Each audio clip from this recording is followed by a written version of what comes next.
सबसे बड़ा चैलेंज आज इस देश के सामने है तो एक समान एजुकेशन सिस्टम का है। अध्यक्ष महोदय, आज भिवंडी शहर में जो ड्रॉप आउट रेट है, मैं प्राइमरी एजुकेशन की बात कर रहा हूं, वो सबसे हाईएस्ट है। और कोविड के जो ये 2 साल गए दादा, इसमें आप टाटा इंस्टीट्यूट की स्टडी करा दीजिए, सोशल स्टडीज करा दीजिए, सबसे ज्यादा ड्रॉप आउट आज हुआ है तो प्राइमरी एजुकेशन में हुआ है, क्योंकि फीस अफोर्ड लोग नहीं कर पाते। एजुकेशन मिनिस्टर साहब, आपके सामने सबसे बड़ा चैलेंज है तो वो है कि जो मिडिल क्लास और गरीब तबका है उसके लिए क्वालिटी एजुकेशन के ऑप्शंस रखना। अध्यक्ष महोदय,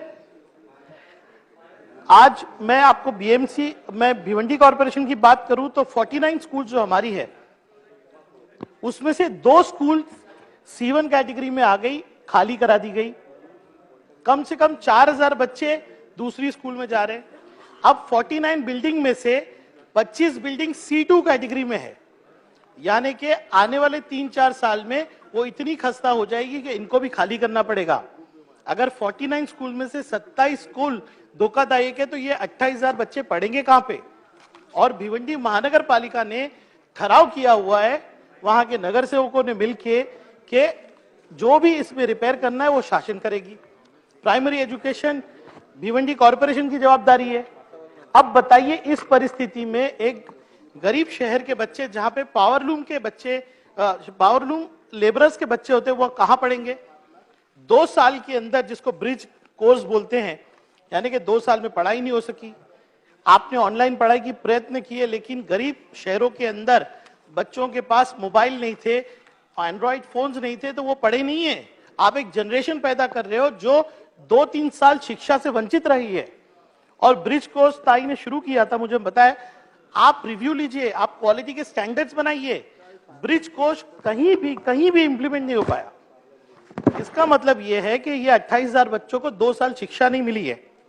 और मैंने ये सब मुद्दे लेकर deputy chief minister Devendra Fadnavis साहब के पास में गया और मैंने उनके सामने एक प्रस्ताव रखा है कि भिवंडी के ये 28,000 बच्चे जो अब आने वाले 3 साल में स्कूल के बाहर होने वाले, उनके लिए आप 30 करोड़ रुपए का रिपेयर का फंड दीजिए। और मुझे आज पता चला है, मैं फॉलोअप ले रहा था, तो उन्होंने ये प्रस्ताव माइनॉरिटी डिपार्टमेंट को दिया है और वहां से उम्मीद है कि ये फंड जरूर आएंगे। और अगर ये होता है तो आप एक शहर के बच्चे जो सबसे गरीब तबके से आते हैं उनका फ्यूचर बचा देंगे। मैं सम्मान्य वर्षाताई जी से बात कर रहा था कि एक विषय जिसको जिला बदली बोलते हैं टीचर्स का, हम मुंबई में तो ये सफर नहीं करते, लेकिन रेस्ट ऑफ महाराष्ट्र में ये प्रॉब्लम है।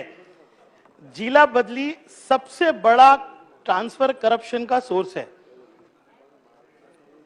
पुराने चीफ मिनिस्टर साहब ने और मैडम ने जिला बदली पे बंदी लगाई थी, लेकिन भिवंडी महानगर पालिका में धड़ल्ले से जिला बदली हुए, 40 वैकेंसीज उसकी वजह से हो गई है और आज वहां पे पढ़ाने के लिए टीचर नहीं है। बीएमसी ने एक अच्छी पॉलिसी लाई। एजुकेशन मिनिस्टर साहब, बहुत इंपॉर्टेंट विषय पे बोल रहा हूं सर, आज आप प्राइमरी स्कूल में आएंगे तो 1st स्टैंडर्ड से 8th स्टैंडर्ड की शिक्षा लोकल बॉडी की जवाबदारी है। उसके बाद शासन की जवाबदारी है। शासन कोई स्कूल नहीं, सेकेंडरी स्कूल नहीं चालू करता। ये कैसा कॉन्सेप्ट है? आपको किंडरगार्टन से लेके 10th स्टैंडर्ड तक स्कूल रखना चाहिए, हर स्कूल को रखना चाहिए। शासन जवाबदार है आज ड्रॉप आउट रेट के लिए। 8th स्टैंडर्ड के बाद किसी गरीब स्कूल के अंदर जो बच्ची पढ़ती है उसको कोई ऑप्शन नहीं रहता। मंत्री महोदय जी, आप मुझे आश्वासित कीजिए कि इस तरह से काम होगा। दूसरा, एक ही विषय मैं लूंगा, क्योंकि मैं एक ऐसे शहर से हूं जहां पे पॉस्को के केसेस सबसे ज्यादा है और स्कूल्स की भी कमतरता है। हमने अभी नए स्कूल के प्रस्ताव रखे हैं, फातिमा नगर दूसरी जगह पे, जहां पे बच्चियां पढ़ सके। लेकिन चाइल्ड अब्यूज इतना बढ़ गया है और बच्चियों को अगर अपने घर से स्कूल तक आना है तो उनको ये रास्ते में इतनी परेशानी होती है कि वो शिक्षा के लिए नहीं आ सकते। मैं मंत्री महोदय जी से कहूंगा कि स्कूल के अंदर चाइल्ड अब्यूज का मैकेनिज्म आप स्ट्रेंथन कीजिए और सिर्फ वो बड़ी स्कूलों को मत दिखिए मुंबई की, आप गरीब इलाकों में आइए, भिवंडी को देखिए, ऐसी जगहों पे जाके देखिए जहां पे शिक्षा का स्तर बहुत गिर गया है। आपसे बहुत उम्मीद है, आपने मुझे वादा किया है कि ये सेशन के फौरन बाद आप मेरे साथ भिवंडी चलेंगे। हमारे शिक्षा का लेवल वहां पर कितना गिर गया है, जो परेशानियां हैं वो आप देखेंगे। उसके लिए धन्यवाद और आपने मुझे बोलने का मौका दिया स्पीकर साहब, उसके लिए धन्यवाद। रईस शेख साहेब आपल्याला सांगू शकतील की त्यांनी जे मला भिवंडीचं वर्णन केलं, मी त्यांना सांगितलं की अधिवेशन संपल्यानंतर पहिली व्हिजिट मी भिवंडीला लावेन. मी मनापासून काम करणारा मंत्री आहे. या खात्याला न्याय देण्याचा प्रयत्न करेन.